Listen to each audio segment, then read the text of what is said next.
Hello friends, हम सीख रहे हैं जूलियस सीजर और पिछले लेक्चर में हमने इस इम्पॉर्टेंट प्ले की जो कैरेक्टर्स हैं उनको डिस्कस किया था। आज के लेक्चर में हम प्ले की जो समरी है उसको हिंदी में डिस्कस करेंगे। तो चलिए फ्रेंड्स, लेक्चर इंपॉर्टेंट होने वाला है। Without wasting any time let's start. बात करते हैं, जो प्ले शुरू होता है, दो कैरेक्टर हैं फ्लेवियस और म्यूरेलस। वो सड़कों पर भटक रहे जो रोमन नागरिक हैं उनके समूहों को देखते हैं। तो जूलियस सीजर की परेड देखने के लिए लोग अपने काम की उपेक्षा कर रहे हैं और इवन फ्लेवियस और म्यूरेलस भी अपने काम की उपेक्षा कर देते हैं। एक्चुअल में होता क्या है, जो सीजर है उसने जो रोमन जनरल है पॉम्पी को हरा दिया है और वो हरा के उसको लौटता है। तभी सीजर सैन्य हस्तियों के साथ प्रवेश करता है। ब्रूटस, कैसियस, एंटोनी है, उनके साथ वो दिखाई देता है प्रवेश करते हुए। तो एक कैरेक्टर है सूदसेयर भविष्य बताता है और सीजर को कहता है कि भाई तुम जो मार्च की आइड्स है उसको सावधान रहना। लेकिन सीजर उसको अनदेखा कर देता है और अपना जो जीत का जश्न है वो मनाता है। दो कैरेक्टर फ्रेंड्स आगे हम देखते हैं, कैसियस और ब्रूटस, जो लंबे टाइम से सीजर के दुश्मन हैं। एक दूसरे से वो बातचीत कर रहे हैं। तो कैसियस ब्रूटस को बता रहा है कि वो हाल ही में खो गया है। तो ब्रूटस जवाब देता है कि मैं खुद से ही युद्ध कर रहा हूं। तो कैसियस कहता है कि मैं ये चाहता हूं ब्रूटस कि तुम खुद को पहचानो, तुम खुद को देख सको और वैसे देख सको जैसे अन्य लोग तुम्हें देखते हैं। तो तुम्हें एहसास होगा कि तुम कितने सम्मानित व्यक्ति हो, कितने महान व्यक्ति हो।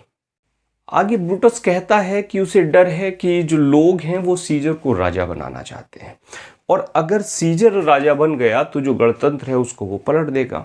तो कैसियस सहमति देता है कि सीजर को एक भगवान की तरह लोग मानते हैं। हालांकि वो एक आम आदमी है, एक आदमी है, भगवान कोई नहीं है। तब ब्रूटस या कैसियस से बेहतर वो बिल्कुल भी नहीं है। तो कैसियस सीजर की शारीरिक जो कमजोरियां हैं उनकी घटनाओं को याद दिलाता है और कहता है कि इतना पतनशील जो आदमी है वो इतना शक्तिशाली कैसे हो गया है। आगे हम देखते हैं फ्रेंड्स कि जो सीजर है वो प्रस्थान कर रहा है और एक अन्य जो राजनेता है उसके साथ, कास्का, ब्रूटस, और जो कैसियस है, कैसियस को बता रहा है कि उत्सव के दौरान एंटोनी ने 3 बार जो ताज की, क्राउन की पेशकश जो है वो सीजर को की और खुशी जताई, लेकिन सीजर ने क्राउन को पहनने से इनकार कर दिया। फिर उसने बताया कि सीजर भीड़ के सामने जमीन पर गिर गया था और उसे एक दिल का जो दौरा है, वो किसी तरह का दौरा उसको पड़ गया था। क्लियर? दिल का क्या फ्रेंड्स, एक्चुअल में वो एपिलेप्सी होती है, मिर्गी का दौरा पड़ गया था। लेकिन कमजोरी के उसके प्रदर्शन ने लोगों के प्रति जो उसका भक्ति थी, लोगों के प्रति जो उसका प्रेम था, उस प्रेम में कहीं कोई भी बदलाव नहीं हुआ। यानी इवन उसे एपिलेप्सी हो गई फिर भी जो लोग हैं उसको बहुत लगाव वो सीजर से रखते हैं और कहीं भी उनका जो प्रेम है लोगों का वो सीजर के प्रति कम नहीं हुआ है। आगे हम देखते हैं कि उसी रात को रोमन में जो हिंसक मौसम है वो कई तरह के बुरे आडंबर को लेकर आता है और ब्रूटस है उसने अपने घर में एक पत्र पाया और वास्तव में जो था रोमन नागरिकों ने लिखा था कि जो सीजर है वो बहुत शक्तिशाली हो गया है। पत्र एक्चुअल में क्या था वो रोमन जो पीपल ने नहीं लिखे थे, वो जो पत्र थे वो ऐसा लगा कि रोमन लोगों ने लिखे, लेकिन वास्तव में पत्र जो थे वो कैसियस ने लिखे थे, जो जानता था कि अगर ब्रूटस का मानना है कि यह लोगों की इच्छा है तो वो सीजर को सत्ता से हटाने की जो योजना है उसका समर्थन करेगा। अब क्या होता है फ्रेंड्स, एक जो गणतंत्र है, गणतंत्र का एक समर्थक है ब्रूटस को तानाशाह के नेतृत्व वाले साम्राज्य की संभावनाओं का डर है। उसे चिंता है कि जो लोग हैं, लोगों की आवाज़ है वो कहीं ना कहीं खो जाएगी। तभी एक कैरेक्टर है कैसियस षड्यंत्रकारियों के साथ ब्रूटस के घर पहुंच रहा है और ब्रूटस जो पहले से ही जो तैयार बैठा है उस कॉन्स्पिरेसी के लिए, वो बैठक जो होती है, एक मीटिंग होती है, उसको वो नियंत्रित करता है। अब जो लोग मीटिंग में बैठे हैं वो तैयार हैं, वो सीजर को उसके घर से बहकाने और उसे मारने के लिए वो सहमत हो जाते हैं। कैसियस एंटोनी को भी मारना चाहता है। कैसियस चाहता है कि क्यों ना एंटोनी को भी मार दिया जाए और एक्चुअल में एंटोनी है वो निश्चित रूप से उनकी योजना का विरोध करेगा, लेकिन ब्रूटस जो है वो असहमत है। ब्रूटस कहता है नहीं, केवल हम सीजर को ही मारेंगे, कैसियस जो एंटोनी है उसको नहीं मारते। अब जो है ब्रूटस असहमत है, ये मानते हुए कि वे बहुत अधिक लोगों को मारते हैं तो लोगों का जो उन पर विश्वास है वो कहीं ना कहीं उठ जाएगा, वो विश्वास कहीं ना कहीं कमज़ोर पड़ जाएगा। अब एंटोनी को छोड़ने के लिए सहमत जब हो जाते हैं, सहमत होने के बाद जो षड्यंत्रकारी हैं वो सब प्रस्थान करते हैं। तो पोर्शिया है जो ब्रूटस की पत्नी, वो देखती है कि जो ब्रूटस है, जो ऐसा लगता है कि वो कहीं ना कहीं डिस्टर्ब है, पूर्व निर्धारित कहीं ना कहीं उसके मन में कुछ ना कुछ है। तो वो उससे विश्वास करने के लिए अब उससे विनती करती है कि वो अपने मन की बात उसको बताए, लेकिन वो क्या होता है, वो उसको मीन्स डांट देता है। आगे हम देखते हैं कि जो सीजर है, सीजर ने सीनेट जाने की तैयारी कर ली है। उसकी पत्नी है कैलिफोर्निया। कैलिफोर्निया उसको वहाँ सीनेट जाने से रोकती है, क्योंकि वो कहती है कि हाल ही में मैंने एक बड़ा बुरा सपना देखा है और सपने में मैंने देखा कि सीजर की एक प्रतिमा है जो खून से रंगी हुई है और जो लोग हैं वो मुस्कुराते हुए उस खून में जो हाथ धो रहे हैं। तो सीजर डरने वाला व्यक्ति नहीं है, वो डरने से इनकार कर देता है और कहता है कि मुझे कुछ काम है तो इसलिए मुझे सीनेट में जाना होगा। ऐसा नहीं है कि मैं तुम्हारे सपने की वजह से सीनेट में जाना बंद कर दूं। लेकिन कैलिफोर्निया जब उसको इंसिस्ट करती है तो कहीं ना कहीं वो मान जाता है। फिर एक कैरेक्टर आता है डेसियस, साजिश करता आता है और वो आने के बाद सीजर को आश्वस्त करता है कि जो भी सपना कैलिफोर्निया ने देखा वो सपने में कहीं कुछ नहीं है, वो गलत व्याख्या उसकी कर देता है। और इसके बाद वो सीजर को लेके सीनेट के लिए प्रस्थान करता है। तभी फ्रेंड्स रास्ते में जब वो सीनेट की तरफ जाता है सीजर, तो उसको एक कैरेक्टर है आर्टिमिडोरस। आर्टिमिडोरस को चूंकि पता था कि कौन कौन कॉन्स्पिरेसी में है और क्या षड्यंत्र जो है वो सीजर के खिलाफ हो रहा है, तो वो एक पत्र में इन सारी बातों को लिखता है। और जब वो सीजर सीनेट की तरफ जाता है तो वो रास्ते में उसको पत्र दे देता है और पत्र में उन्हें पूरे षड्यंत्रकारियों का जिक्र किया। लेकिन सीजर उस पत्र को जेब में रख लेता है, उसको इवन पढ़ता भी नहीं है। आगे हम क्या देखते हैं कि जो सीनेट का दृश्य दिखाई देता है, सीनेट में जो षड्यंत्रकारी है वो सीजर से बात कर रहे हैं, उसके चरणों में झुकते हैं और उसको घेर लेते हैं। एक एक करके उसको जो है वो चाकू से मारते हैं। क्लियर? तो क्या होता है, जो सीजर है अब लास्ट में जो चाकू मारता है वो मारता है ब्रूटस। और जब ब्रूटस के बीच अपना जो मित्र जिसको मानता था ब्रूटस को, उसको देखता है कि वो भी उसके हत्यारों में शामिल है, तो वो क्या करता है, यू टू ब्रूट कहता है और जो सीजर है वो गिर जाता है। अब जो हत्यारे हैं उन्होंने क्या किया, सीजर के जो खून था उसमें उन्होंने हाथ धोए और इस तरह से जो कैलिफोर्निया का सपना था फ्रेंड्स, वो सपना एक वास्तविकता में बदल जाता है। अब जो एंटोनी है, जिसे किसी झूठे बहाने से बाहर भेज दिया गया था, वो आकर देखता है कि जो ब्रूटस है, ब्रूटस के प्रति अपनी निष्ठा व्यक्त करता है और सीजर का जो शरीर देखता है उसको फिर वो रोने लगता है। एंटोनी पूछता है कि उन्होंने सीजर को क्यों मारा, तो ब्रूटस जवाब देता है कि जब अंतिम क्रिया इसकी होगी उसमें मैं ये बताऊंगा, ये एक्सप्लेन करूंगा कि मैंने सीजर को क्यों मारा है। अब एंटोनी को शरीर के साथ साथ बोलने की अनुमति देने के लिए वो कहता है, तो ब्रूटस अपनी अनुमति फिर दे देता है। हालांकि जो कैसियस है, कैसियस को एंटोनी पे संदेह है, तो जो साजिश करता है यहाँ से वो विदा हो जाते हैं और अकेला जो एंटोनी है वो शपथ लेता है कि जो सीजर की मौत हुई है मेरे दोस्त की, उसका जो बदला है वो ले लिया जाएगा, उसका बदला मैं लूँगा। ब्रूटस और कैसियस हैं वो जनता से बातें करने के लिए वहाँ फोरम में पहुँचते हैं। तो कैसियस क्या करता है, एक भीड़ का एक हिस्सा है उसको संबोधित करने के लिए बाहर निकलता है। ब्रूटस ने जनता से घोषणा कर दी कि वह सीजर को प्यार करता था, लेकिन रोम का जो प्यार था, रोम के प्रति उसका जो प्यार था वो और अधिक था। और चूंकि सीजर जो था वो एम्बिशियस था, वो महत्वाकांक्षी था और उसकी महत्वाकांक्षा ने जो रोमन स्वतंत्रता है उसके लिए खतरा पैदा कर दिया था, इसलिए सीजर को मार दिया गया।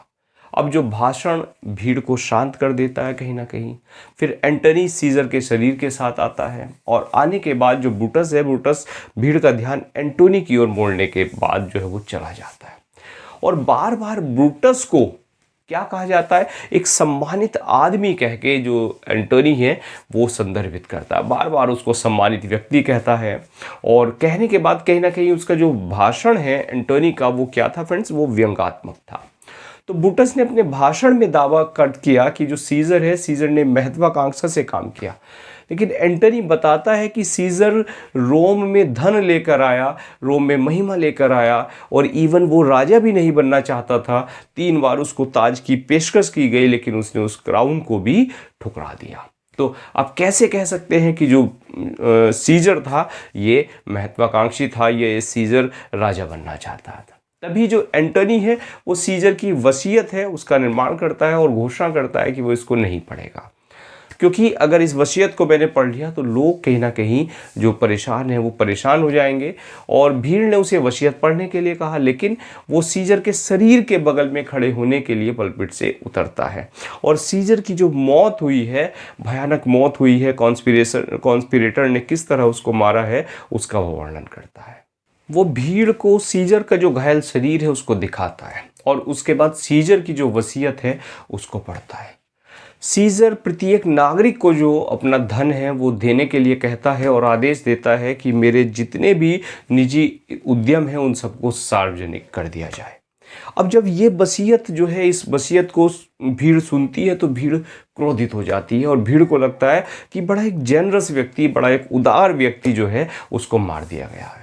अब ब्रूटस और कैशियस है, कैशियस को देशद्रोही कहते हुए जनता उन्हें शहर से भगा देती है। इसी बीच सीजर का जो दत्तक पुत्र है और उत्तराधिकारी है ऑक्टेवियस सीजर, वो आता है, वो रोम में आता है और एंटोनियो लेपिडस के साथ साथ वो 3 व्यक्तियों का एक ट्रायम्विरेट्स जो जिसको हम कहते हैं फ्रेंड्स, वो गठबंधन वो बनाता है।